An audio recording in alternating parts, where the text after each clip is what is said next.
guys, hopefully I am live. It seems just a little bit glitchy here on my end, but hopefully this is coming through to you. So I just wanted to come to you guys this morning, first of all, to fulfill what I said I was going to do, at least 2 live videos in the group, and here I am doing one without makeup. And a few of you guys said you would like to see me that way, so here it is. A little bit sweaty this morning, been doing some stuff. But anyway, I want to talk to you today about when hunger is real. How do I know when hunger is real? And for the rest of the world, that might seem like a weird question. For those of us who struggle with eating disorders, emotional eating, and compulsive eating, it is a legitimate question because honestly, everything feels like hunger. You can be celebrating and something positive like that can turn on that feeling of hunger. You can be upset and it can turn on a feeling of hunger. You can be doing a certain activity, and because it's a compulsive thing, that can turn on hunger. So how do I know when hunger is real? When should I eat? And so there's a couple of things that I will give you, just sort of things to work through and questions to ask yourself when you're feeling like you want to eat. And the first one is this. If you are willing to eat the very most basic, simple food, I like to use the example of boiled eggs.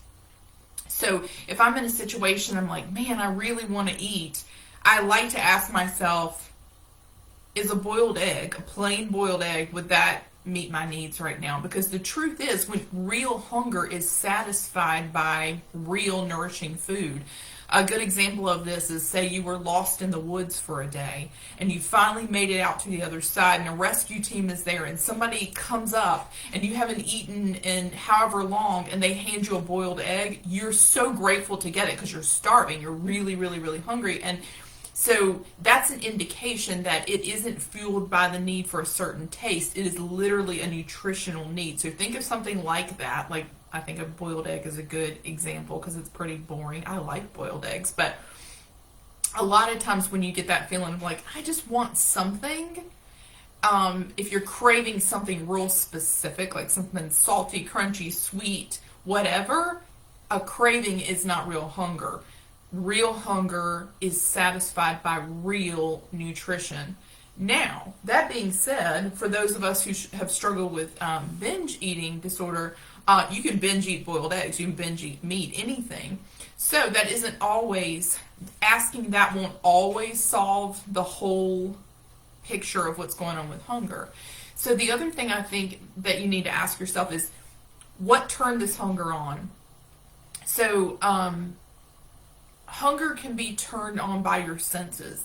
Did I see a commercial with food? Did I see a billboard that had a picture of a burger? Did I smell food cooking? Did I pass a restaurant where I saw, was there a visual trigger? So you want to say, if hunger is turned on by an external source, that meaning somebody else eating, a picture of food, the smell of food, that is not real hunger. If you would not have been hungry had you not experienced that physical trigger, seeing, smelling, being around food, it isn't real hunger. Real hunger comes from a physical need. It does not come from something that's triggered by external senses. And then in terms of compulsive, again, remember, compulsive hunger is attached to a specific time or place. So, for example, if you are someone who always eats in front of the TV, or you've done that many, many, many, many times, just the act of sitting in front of the TV is going to trigger what feels like hunger in your body. So the next question to ask yourself is, am I willing to stop whatever activity I'm doing, sit at the table with no stimulus, and eat a very simple food like boiled eggs? If that idea is not appealing to you, you aren't hungry. And I don't want to take anything away from the fact that you're feeling real hunger. I mean, hunger can be psychosomatic, meaning it's turned on by the brain versus the body. So you are feeling the sensation of hunger. My point is, you don't need food at that point.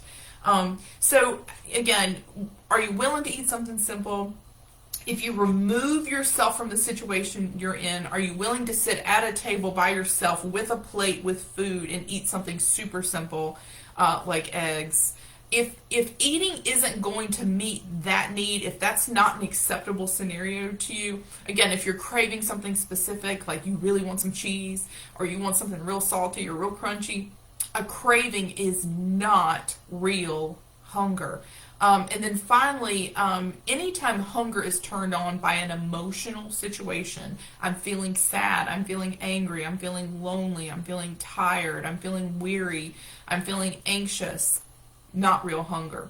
So even though that feeling of hunger is the same as real hunger, food will not meet the need you have in that situation. So again, some people don't have results even if they're eating the right things because they're eating for reasons other than hunger. And I think from a nutritional standpoint, even eating too much of really good things can keep you from making your goals. And then of course, if you're having goals and you've given up so much, you've given up sugar, you've given up grains and things like that, and you're still not making your goals, there's probably an issue with you eating when you don't need to eat. You're eating for compulsive reasons. You're eating for because you've been triggered externally.